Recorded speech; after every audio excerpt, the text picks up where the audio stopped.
Hello and welcome to this special techniques video focusing on sound effects and sound design using the air effects delay.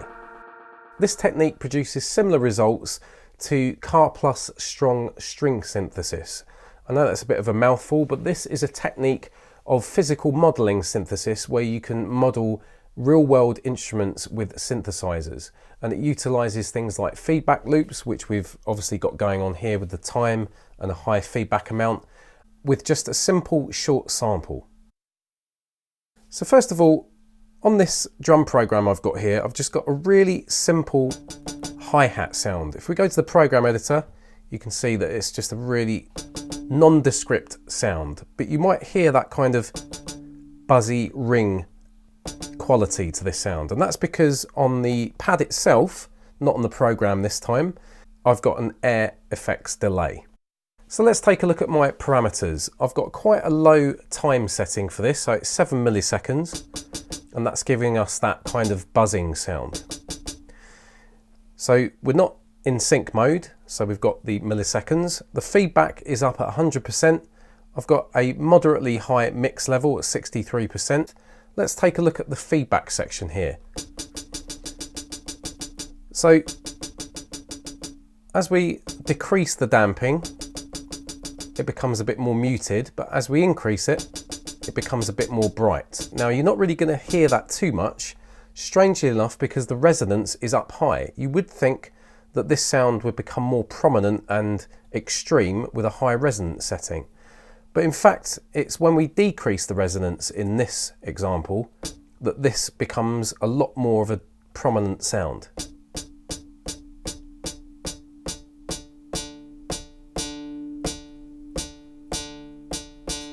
Particularly when you get down really low. And we can adjust the resonant frequency. It's currently set at 223 Hertz.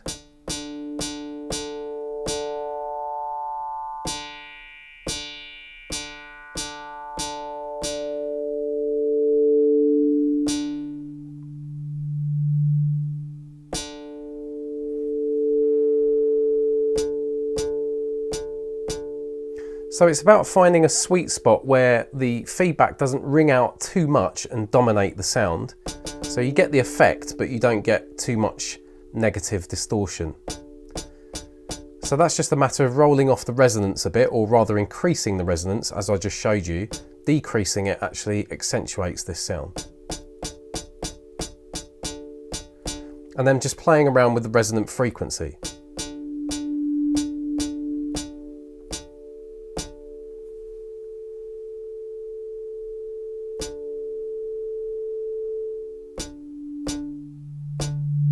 You can get some really low frequencies out of this.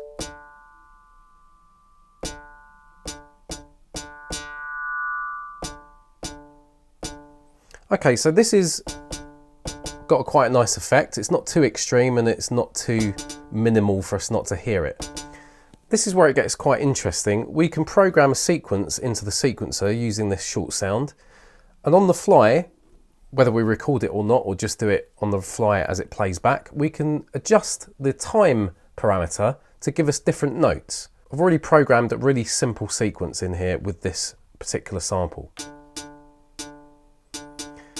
Another thing to mention is if we press and hold shift, we can fine tune these parameters. If we just move one of these parameters, I'm going to move the time.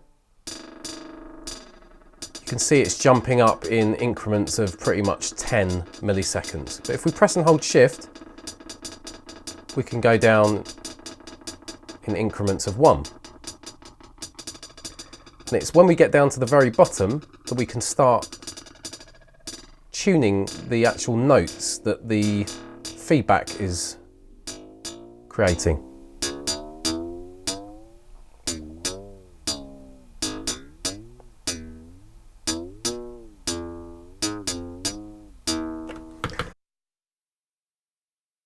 If we combine this with the right automation, we can actually record these movements in. So you might see on my MPC X here, so this doesn't really apply to MPC Live users, but I can actually engage my right automation from this button here. If we go to the menu and go to the preferences and go to hardware, we can go down to the bottom here and you can see it says VU meter source. If I select that to master, that will just show me my master outputs when there's sound coming out. Because I've only got sound coming out of this program, that's only going to show that anyway. But if we switch it to current program, then we get access to these buttons here where we can perform different tasks. And this one is a real quick way to switch your automation on and off, regardless of where you are in the MPC. So that's just a side note. Let's go back to this pad and go back to the air delay interface. So let's switch that on now. And what I'm going to do is just turn the time down to something really low. I'm going to press play back on the sequencer and just do some random tuning of this feedback by pressing and holding shift and manipulating the time parameter.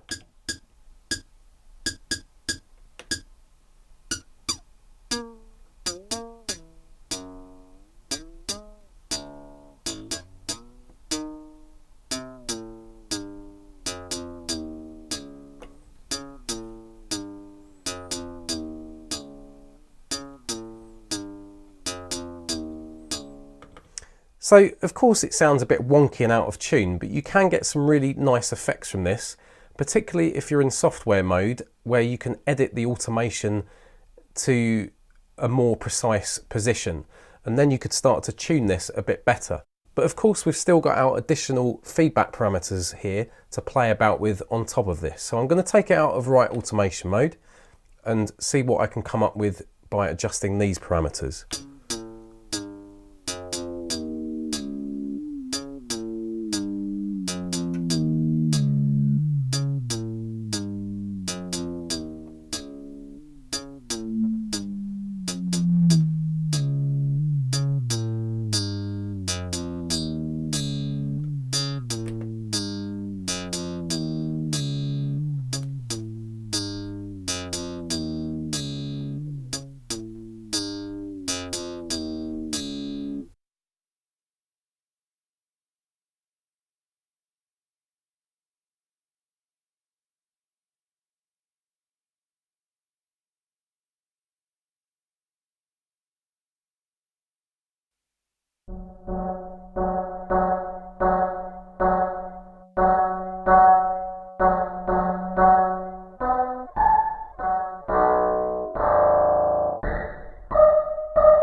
I hope this shows you what you can achieve by using these particular kind of settings on very short sounds. Now, the type of sound you're going to get back from this will really heavily depend on the sample you've used. I literally just chose the most simple, basic sample with not a lot of other frequency content other than really high frequencies, just to show you that you can really generate quite a lot of sounds just from that one simple sound.